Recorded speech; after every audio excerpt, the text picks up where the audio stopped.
प्रभु यीशु की रात्रि प्रार्थना, मानसिक स्वास्थ्य के लिए चिकित्सा। प्रभु यीशु का संबोधन और शिक्षा हमें उनके प्रेम और दया में सहारा ढूंढने के लिए हमेशा प्रेरित करता है, विशेषकर जब हम अपने मानसिक स्वास्थ्य के कठिन समयों में होते हैं। इस विशेष प्रार्थना में हम यह सीखेंगे कि कैसे प्रभु यीशु की शक्ति और उनके प्रेम में हमारे मानसिक स्वास्थ्य को सुधार सकते हैं और उनके साथ प्रार्थना करके अपनी आत्मसमर्पण को बढ़ा सकते हैं। प्रार्थना।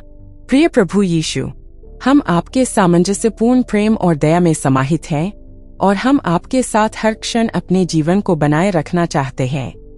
आज हम आपकी शक्ति में आकर, आपके सामंजस्यपूर्ण प्रेम में समाहित होकर आपसे हमारे मानसिक स्वास्थ्य की चिकित्सा के लिए प्रार्थना करते हैं। मानसिक स्वास्थ्य के महत्व। मानसिक स्वास्थ्य हमारे पूर्ण विकास का एक अभिन्न हिस्सा है। यह न केवल हमारे मानवीय जीवन को प्रभावित करता है, बल्कि हमारे आत्मिक और शारीरिक स्वास्थ्य को भी प्रभावित करता है। अगर हमारा मानसिक स्वास्थ्य सही नहीं होगा तो हम अपने जीवन के हर क्षण को सही रूप से नहीं जी सकते। प्रभु यीशु की शक्ति से मानसिक स्वास्थ्य में सुधार। आप हमें अपनी शक्ति से सजग और स्वस्थ रखने की क्षमता प्रदान करते हैं। हम आपके चरणों में आकर आपके प्रेम और दया में समाहित होना चाहते हैं, जिससे हमारे मानसिक स्वास्थ्य में सुधार हो। आज की वचन में हम सीखेंगे कुछ नई बात जो प्रभु हमें वचन में सिखाए हैं, हमारे मन को निरोगी रख सकते हैं। बाइबल वचन और विवेचन। वचन यिर्मयाह 33:6, जिसमें प्रभु सिखाते हैं कि मैं अपने लोगों के लिए चिकित्सक बनूंगा और उन्हें शांति और चिकित्सा प्रदान करूंगा। यह वचन हमें यह सिखाता है कि प्रभु यीशु चिकित्सा और शांति के चिकित्सक हैं। उनकी शक्ति से हम अपने मानसिक स्वास्थ्य को सुधार सकते हैं। उनकी प्रेम और दया हमें शांति प्रदान करती है और हमें आत्मनिर्णय की शक्ति प्रदान करती है। वचन फिलिप्पियों 4:6 और 7 में की बात है। प्रत्येक बात में प्रार्थना और विनती के साथ आभाषण करने से आप अपने दिलों और मनों को यीशु मसीह में आनंदित रखोगे।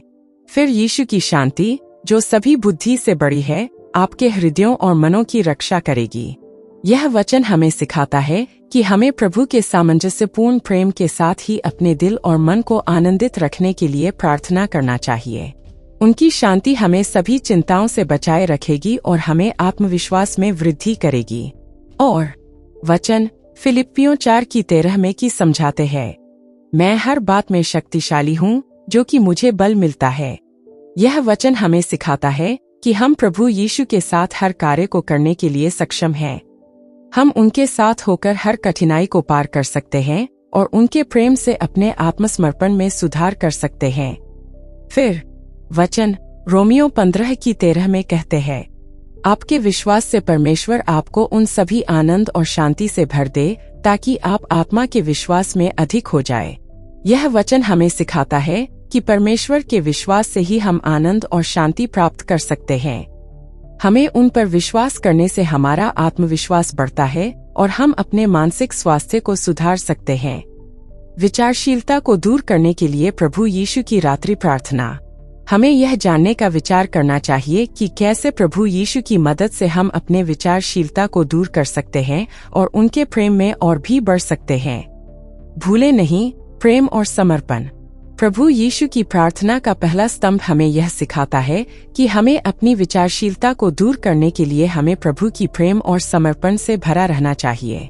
हमें यह समझना है कि प्रभु हमें हमारी चिंताओं और विचारों को समर्थन करने के लिए हमेशा तैयार है और उनकी उपस्थिति में हमारी शक्ति बढ़ती है। बाइबल वचन और विवेचन।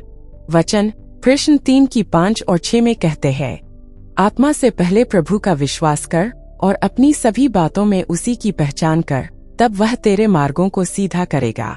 यह वचन हमें यह सिखाता है कि हमें अपनी विचारशीलता को दूर करने के लिए प्रभु में विश्वास करना चाहिए। उनकी उपस्थिति में हमारे रास्ते को सीधा किया जाएगा और हम अपने विचारों को सजगता से नियंत्रित कर सकेंगे।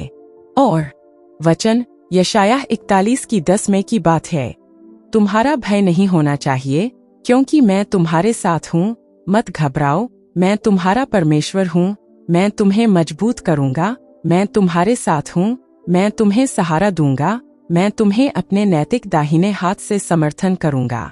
यह वचन हमें यह सिखाता है कि हमें यीशु मसीह में हमेशा भरोसा रखना चाहिए उनका साथ हमें निर्भीक बनाता है और हमारी विचारशीलता को दूर करने के लिए हमें उनकी शक्ति का आभास कराता है। अब वचन इब्रानियों 4:16 में कहते, हम सहानुभूति के लिए उसके निकट आएंगे ताकि हम अनुग्रह के लाभ को प्राप्त कर सकें और समय पर सहायता पाएं। यह वचन हमें सिखाता है कि हमें यीशु के साथ हमेशा सहानुभूति के लिए पहुंचना चाहिए। हम जब उससे सहायता मांगते हैं तो हमें उसका अनुग्रह मिलता है और हमारी विचारशीलता को दूर करने में हमें उनकी मदद मिलती है। विचारशीलता का सामना करने के लिए प्रार्थना। प्रभु यीशु, हम तुमसे प्रार्थना करते हैं कि तुम हमारी विचारशीलता को दूर करने में हमारी मदद करो।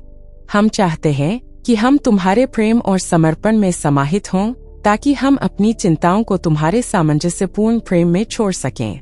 हम चाहते हैं कि तुम हमें सहानुभूति और शक्ति प्रदान करो ताकि हम अपने विचारों को संजीवनी दे सकें और हमारा मानसिक स्वास्थ्य सुधार सकें। प्रभु, हम तुम्हें धन्यवाद देते हैं कि तुम हमारे साथ हो, हमारी प्रार्थनाओं को सुनते हो और हमें अपने प्रेम से आबाद करते हो। हम जानते हैं कि तुम हमारे साथ हो और हम तुम्हारे साथ हैं। इसलिए हम तुम्हें अपने विचारों और चिंताओं को हमारे लिए संभालने का आदान प्रदान करने के लिए बलिदान करते हैं। आमीन। अंत में यही कहना चाहते हैं।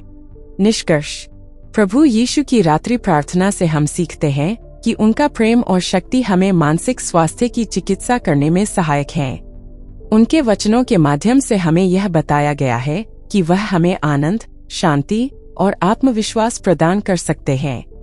इस प्रार्थना से हम चिंता, स्थिति और भय से मुक्ति प्राप्त कर सकते हैं और यीशु मसीह के माध्यम से हमारा मानसिक स्वास्थ्य सुधार सकते हैं। इस प्रार्थना के माध्यम से हम यीशु मसीह के प्रेम में समर्थ बनते हैं और अपनी आत्मसमर्पण को बढ़ाते हैं। इस प्रार्थना के माध्यम से हम आपके सामंजस्यपूर्ण प्रेम में समाहित होना चाहते हैं और आपसे अपने मानसिक स्वास्थ्य की चिकित्सा के लिए प्रार्थना करते हैं। हम आपकी शक्ति के साथ अपनी चिंताओं और थकान से छुटकारा पाने का आशीर्वाद प्राप्त करना चाहते हैं। आपका प्रेम हमें शांति, सुरक्षा और आनंद प्रदान करे, जो हमें आपके साथ हमेशा से समर्थ बनाए रखेगा।